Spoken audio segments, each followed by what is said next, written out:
महापरिनिर्वाण दिनानिमित्त वाहतुकीत बदल करण्यात आले आहे। आजपासून पुढील 2 दिवस म्हणजे 7 डिसेंबरपर्यंत वाहतुकीमध्ये बदल करण्यात आलेत। पाहुयात याच संदर्भातील अधिकचा अपडेट ग्राफिक्सच्या माध्यमातून। मुंबईत कोणते मार्ग बंद आहेत आपण पाहतोय। सिद्धिविनायक मंदिर जंक्शन ते हिंदुजा हॉस्पिटल,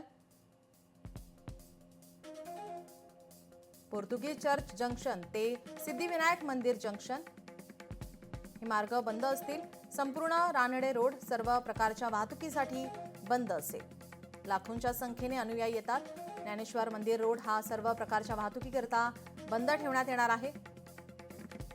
जांभेकर महाराज रोड सर्व प्रकारच्या वाहतुकीकरता बंद ठेवण्यात येणार आहे।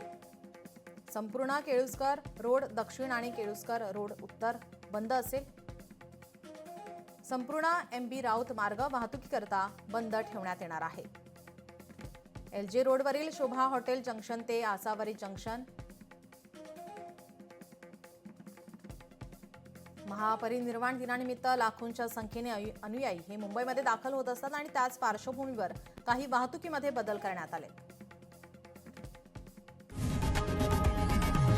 लोकशाही मराठी ऐका, पहा, जागरूक रहा।